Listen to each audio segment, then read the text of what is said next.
کسی زمانے کا واقعہ ہے کہ شیطان نے نمازی کی مدد کی۔ ایک آدمی فجر کی نماز کے لیے بیدار ہوا، تیار ہو کر مسجد کی جانب روانہ ہوا، مگر تھوڑی ہی دور جا کر وہ رستے میں گر پڑا اور اس کے کپڑے خراب ہو گئے۔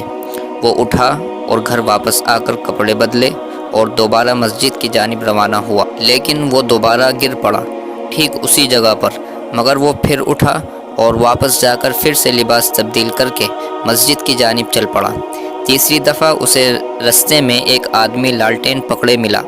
پہلے آدمی نے لالٹین والے آدمی سے اس کی شناخت معلوم کی تو وہ بولا کہ میں نے آپ کو 2 مرتبہ اس جگہ پر گرتے ہوئے دیکھا، تو میں یہ لالٹین لے آیا تاکہ آپ کے لیے روشنی کر سکوں۔ پہلے آدمی نے اس کا شکریہ ادا کیا اور دونوں مسجد کی جانب روانہ ہوئے۔ جب وہ مسجد پہنچے تو پہلے آدمی نے روشنی کرنے والے آدمی سے نماز کا پوچھا تو اس نے انکار کیا۔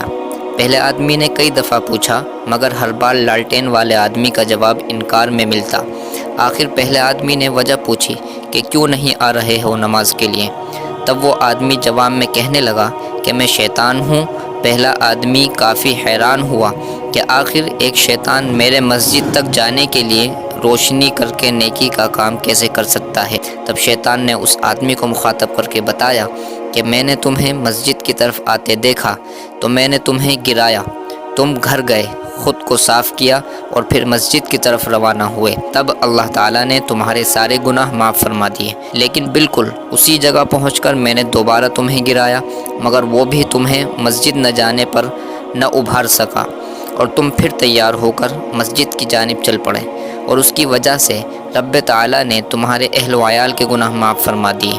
تب میں ڈر گیا کہ اگر میں نے تمہیں ایک اور دفعہ گرایا تو کہیں ایسا نہ ہو کہ اللہ تعالیٰ ساری دنیا کے انسانوں کے گناہ معاف فرما دے، بس اسی لیے میں نے تمہارے لیے روشنی کی تاکہ تم بخیر و عافیت مسجد پہنچ جاؤ۔ اس واقعے کو بیان کرنے کا مقصد صرف اتنا ہے کہ کسی بھی نیک کام کو انجام دینے میں جتنی بھی مشکلات کا سامنا کرنا پڑے انہیں برداشت کیجیے۔ انسان سوچ بھی نہیں سکتا کہ ہر مشکل اور ہر آزمائش و امتحان پر رب تعالیٰ اپنے بندے کو کتنا اجر دیتے ہیں اور اس کا مقام کتنا بلند ہو جاتا ہے، جیسا کہ فرمایا گیا کہ رب تعالیٰ اپنے محبوب بندوں کو ہی آزمائش میں ڈالتا ہے تاکہ اس کا مقام اور مرتبہ مزید بلند ہو سکے۔ کسی بھی اچھے اور نیک کام کو چھوٹا نہ سمجھیے کہ ایک انسان اس کی قیمت کا اندازہ نہیں لگا سکتا۔